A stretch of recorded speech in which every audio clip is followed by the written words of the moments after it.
Assalamualaikum warahmatullahi wabarakatuh. Halo semuanya, selamat pagi. Perkenalkan, nama saya Naili Faizatur Rahma dengan nomor NIM 12110193, Prodi Pendidikan Agama Islam PAI, Fakultas Tarbiyah Sekolah Tinggi Agama Islam Wali 9 Semarang. Sebelumnya saya ucapkan terima kasih kepada Bapak dosen, Bapak Maskur, yang telah memberikan saya waktu untuk menyelesaikan tugas akhir metode pembelajaran PAI yang bertemakan metode pembelajaran kooperatif. Baik, di sini saya akan membahas mengenai metode pembelajaran kooperatif. Apa saja yang akan kita bahas?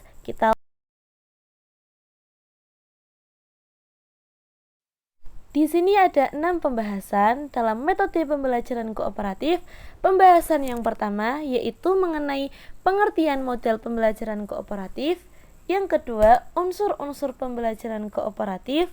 Yang ketiga yaitu tujuan pembelajaran kooperatif. Yang keempat, langkah pembelajaran kooperatif. Yang kelima, model-model pembelajaran kooperatif. Dan yang keenam yaitu kelebihan dan kekurangan pembelajaran kooperatif. Baik, di sini kita akan memasuki pembahasan yang pertama. Pembahasan yang pertama yaitu pengertian model pembelajaran kooperatif. Apa itu model pembelajaran kooperatif? Di sini akan kita bahas ya.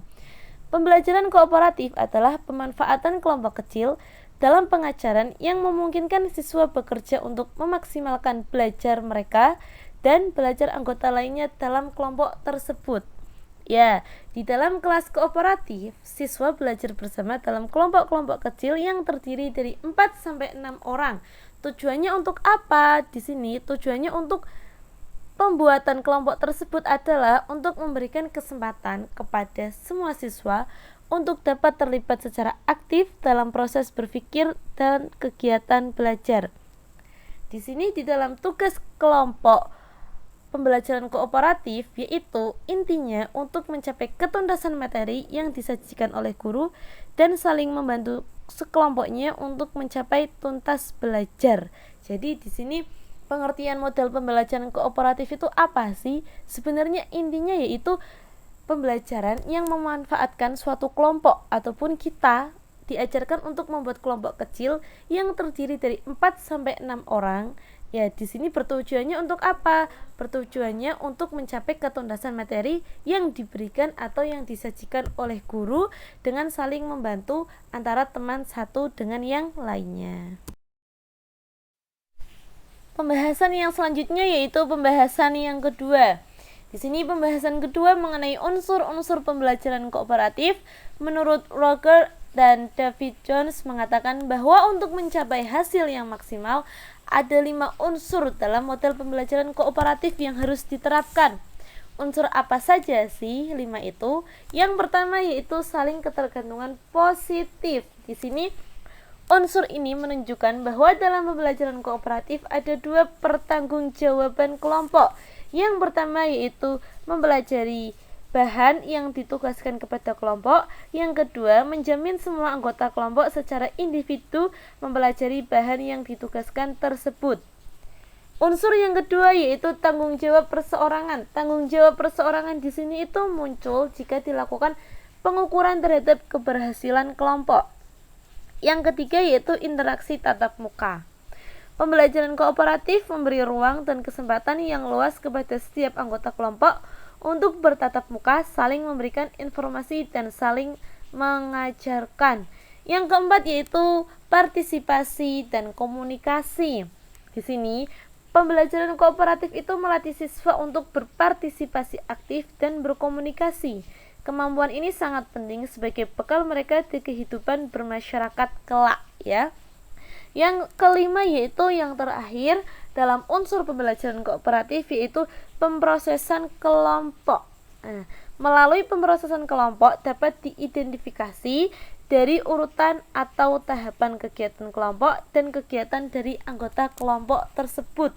Mungkin itu 5 unsur dalam metode pembelajaran kooperatif yang perlu kita ketahui.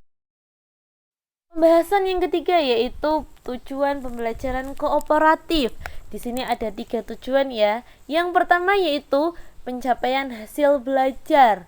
Pembelajaran kooperatif itu bertujuan untuk meningkatkan kinerja siswa dalam tugas-tugas akademiknya. Tujuan yang kedua yaitu menerima terhadap perbedaan individu. Pembelajaran kooperatif itu memberikan peluang kepada siswa yang berbeda latar belakang dan kondisi untuk belajar saling bergantung satu sama lain atas tugas-tugas bersama. Jadi di sini dalam menerima terhadap perbedaan individu itu sangat bagus, sangat baik dalam pembelajaran kooperatif. Yang ketiga yaitu tujuan yang terakhir menurut makalah saya yaitu pengembangan keterampilan sosial. Tujuan pembelajaran kooperatif ini untuk mengajarkan kepada siswa keterampilan kerja sama dan kolaborasi. Jadi dengan menggunakan pembelajaran kooperatif kita bisa melakukan kerjasama dan kolaborasi antara anggota tim ya, anggota yang satu dengan anggota yang lainnya gitu. Jadi itu beberapa tujuan pembelajaran kooperatif yang bisa saya sampaikan.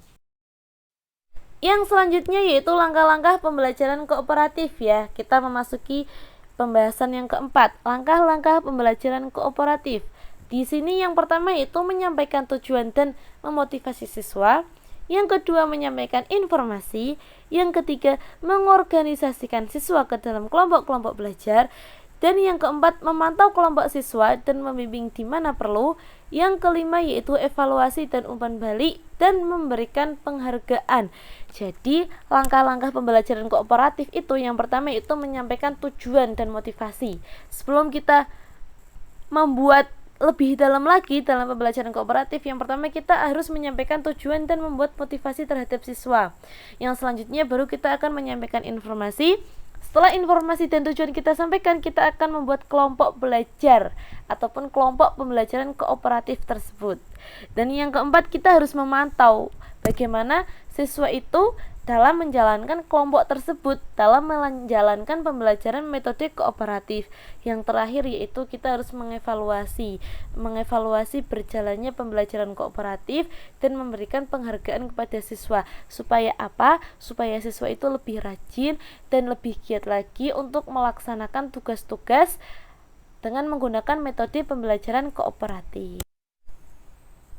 Pembahasan yang kelima yaitu model pembelajaran kooperatif. Yang pertama yang akan kita bahas yaitu model STAD. Di sini model STAD ini dikembangkan oleh Robert Salvin dan teman-temannya di Universitas Johns Hopkins, merupakan pembelajaran kooperatif yang paling sederhana. Pembelajaran kooperatif model STAD ini model yang paling sederhana ya, yang terdiri dari 5 tahapan utama. Yang pertama yaitu presentasi kelas, yang kedua kerja kelompok, yang selanjutnya kita akan mengadakan tes, yang keempat peningkatan sektor individu, dan yang kelima yaitu penghargaan kelompok. Itu model STAD ya, model yang paling sederhana dan memiliki 5 tahapan utama. Yang selanjutnya yaitu yang kedua model Think Pair Share. Di sini merupakan salah satu tipe pembelajaran kooperatif yang dikembangkan oleh Frank Lim dari Universitas Maryland pada tahun 1985.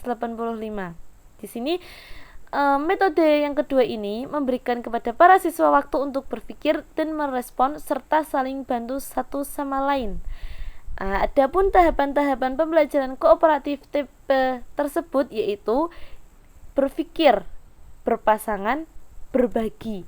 Jadi pertama kita akan berpikir, setelah kita berpikir untuk bagaimana cara kita menyelesaikan tugas tersebut, kita akan mencari pasangan. Kita akan berpasangan dengan satu yang lainnya. Di yang selanjutnya kita akan berbagi dengan apa yang ada di kepala kita, dengan apa yang ada di pikiran kita kepada pasangan-pasangan kita. Yang ketiga yaitu ada model Jigsaw. Di sini pembelajaran kooperatif model Jigsaw adalah suatu tipe pembelajaran kooperatif yang terdiri dari beberapa anggota dalam satu kelompok yang bertanggung jawab atas penguasaan bagian materi belajar dan mampu mengajarkan materi tersebut kepada anggota lain dalam kelompoknya. Jadi model Jigsaw itu di sini kita memiliki ketua kelompok ataupun salah satu anggota dari kelompok tersebut yang akan bertanggung jawab atas apa? Atas penguasaan materi tersebut. Setelah satu anggota tersebut bisa menguasai, maka anggota tersebut yang akan mengajarkan materi tersebut kepada anggota-anggota lainnya di dalam kelompoknya. Itu model jigsaw. Yang keempat yaitu model NHT. Apa itu model NHT? Model NHT adalah model pembelajaran kooperatif tipe Numbered Heads Together, kepala bernomor. Dikembangkan oleh Spence Kahn. Teknik ini memberi kesempatan kepada siswa untuk saling membagikan ide-ide dan pertimbangan jawaban yang paling tepat. Jadi di dalam mode ini tuh siswa diberi kesempatan untuk saling memberikan ide-ide dan pertimbangan jawaban yang paling tepat. Siswa diberikan kebebasan untuk berpendapat dalam model NHT. Yang selanjutnya yang kelima yaitu model GI. Apa itu model GI? Ada yang tahu?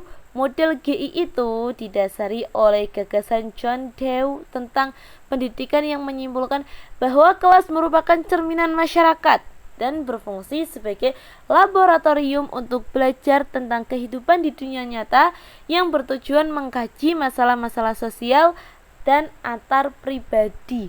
Jadi model GI itu menyimpulkan bahwa kelas itu merupakan cerminan dari masyarakat yang berfungsi untuk apa? Berfungsi sebagai laboratorium untuk belajar tentang kehidupan di dunia nyata yang bertujuan mengkaji masalah-masalah sosial ataupun masalah pribadi. Itu menurut model G. Di sini ada pun tahapan-tahapan dalam menerapkan pembelajaran model GI adalah yang pertama tahapan pengelompokan, yaitu tahapan mengidentifikasi topik yang akan diinvestigasi serta membentuk kelompok investigasi dengan anggota tiap kelompok 4-5 orang. Itu tahapan yang pertama. Tahapan yang kedua yaitu perencanaan ataupun planning ya. Setelah kita membuat kelompok, maka kita akan mempunyai rencana, planning buat kedepannya.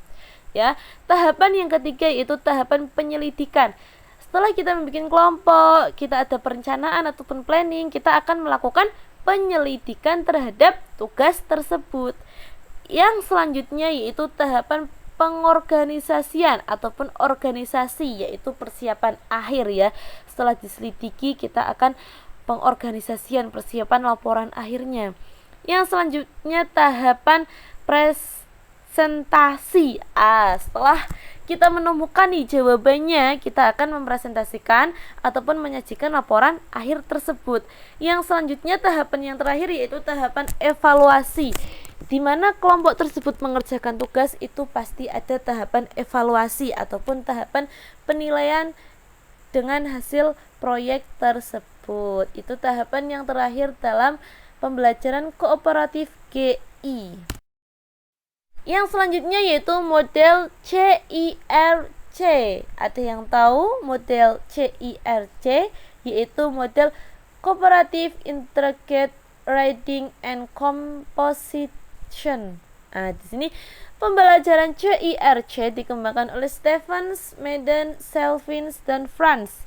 Pembelajaran kooperatif model ini dari segi bahasa dapat diartikan sebagai suatu model pembelajaran kooperatif yang mengintegrasikan suatu bacaan secara menyeluruh, kemudian mengkomposisikannya menjadi bagian-bagian yang penting ya. Di sini adapun model pembelajaran ini itu dibagi menjadi beberapa fase ya.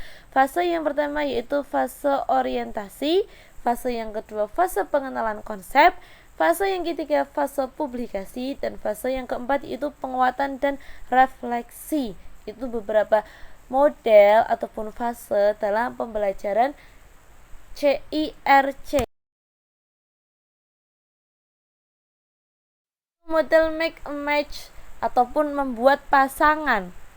Model pembelajaran make a match atau mencari pasangan dikembangkan oleh Lorna Curran tahun 1994. Salah satu keunggulan teknik ini adalah siswa dapat mencari pasangan sambil belajar mengenai suatu konsep atau topik dalam suasana yang menyenangkan. Jadi di sini siswa bisa mencari pasangan secara sendiri ya untuk membuat kelompoknya. Dengan apa? Dengan suatu konsep ataupun topik dalam suasana yang menyenangkan. Yang selanjutnya yaitu model to stay to start, TSTS ya, biasanya disebut dengan model TSTS. Ya, di sini merupakan model pembelajaran kooperatif. TSTS ataupun model to stay to start merupakan sistem pembelajaran kelompok dengan tujuan agar siswa dapat saling bekerja sama, bertanggung jawab, saling membantu memecahkan masalah, dan saling mendorong untuk berpartisipasi. Jadi di sini itu model tersebut itu mempunyai tujuan yang sangat banyak ya. Salah satunya yaitu saling bekerja sama, bertanggung jawab, dan saling membantu untuk memecahkan masalahnya. Oke, materi yang terakhir yang akan kita bahas yaitu kelebihan dan kekurangan pembelajaran kooperatif. Jadi, di dalam semua kegiatan itu pasti ada kekurangan dan ada kelebihannya. Di sini kita akan membahas yang pertama kelebihan pembelajaran kooperatif. Yang pertama yaitu dapat meningkatkan kecakapan individu maupun kelompok dalam memecahkan masalah. Yang kedua, meningkatkan komitmen. Yang ketiga, menghilangkan prasangka buruk terhadap teman sebaya. Yaitu dengan diadakannya pembelajaran kooperatif, kita mempunyai kelebihan-kelebihan yang tadi saya sampaikan ya, dan masih banyak kelebihan yang lainnya. Di sini bukan hanya kelebihan yang akan saya sampaikan, tetapi kekurangan juga pasti ada. Di dalam pembelajaran kooperatif yaitu salah satunya memiliki kekurangan. Yang pertama, dalam menyelesaikan suatu materi pelajaran dengan pembelajaran kooperatif membutuhkan waktu yang relatif lebih lama. Jadi dengan pembelajaran kooperatif itu akan membutuhkan waktu yang lebih lama. Yang kedua yaitu materi tidak dapat disesuaikan dengan kurikulum apabila guru belum berpengalaman. Dan yang ketiga yaitu siswa berpartisipasi rendah menjadi kurang dan siswa yang memiliki prestasi tinggi akan mengarah kepada kekecewaan. Karena mungkin siswa yang berprestasi tinggi itu mengharapkan nilai yang sangat tinggi, tetapi malah mendapatkan nilai yang standar. Itu akan mengacu kepada kekecewaan. Itu adalah salah satu kelebihan dan kekurangan pembelajaran kooperatif yang bisa saya sampaikan.